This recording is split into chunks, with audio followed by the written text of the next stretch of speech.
Ya, saudara, harga emas di pasaran yang semakin tinggi berdampak pada perubahan ekonomi masyarakat. Namun, angka pernikahan di PD Jaya justru meningkat dari bulan ke bulan. Tingginya harga emas di seluruh daerah saat ini mencapai 6 juta lebih per mayam yang berdampak besar terhadap perubahan perekonomian masyarakat. Namun tingginya harga emas tidak berdampak pada minat muda-mudi untuk melangsungkan pernikahan. Secara umum, angka pernikahan di Kabupaten PD Jaya selama tahun 2024 mencapai 934 pasangan. Sementara 3 bulan terakhir mulai dari Januari sebanyak 90 angka pernikahan, Februari sebanyak 77, dan Maret 11 angka pernikahan. Sedangkan pada bulan April meningkat 120 angka pernikahan, dengan jumlah total pernikahan selama 3 bulan terakhir mencapai 298. Sementara mahar yang berlaku untuk Kabupaten PD Jaya mulai dari 10 mayam hingga 30 mayam.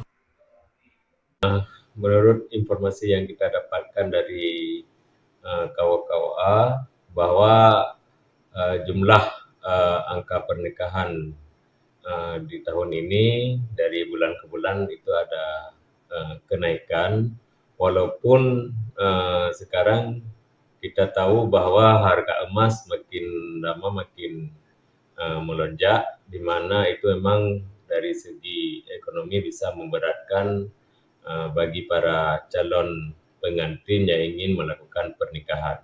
Namun hal itu tidak menjadi surut bagi mereka, tetap pernikahan dilaksanakan walaupun dalam keadaan harga emas yang begitu tinggi. Kalau kita lihat dari bulan ke bulan di tahun 2025 ini, sejak Januari sampai April ini ada kenaikan dan penurunan. Nah, ini mungkin ada faktor-faktor yang lain. Tetapi kalau kita lihat dari segi angka terakhir di bulan April yang masih berjalan ini, angkanya itu naik.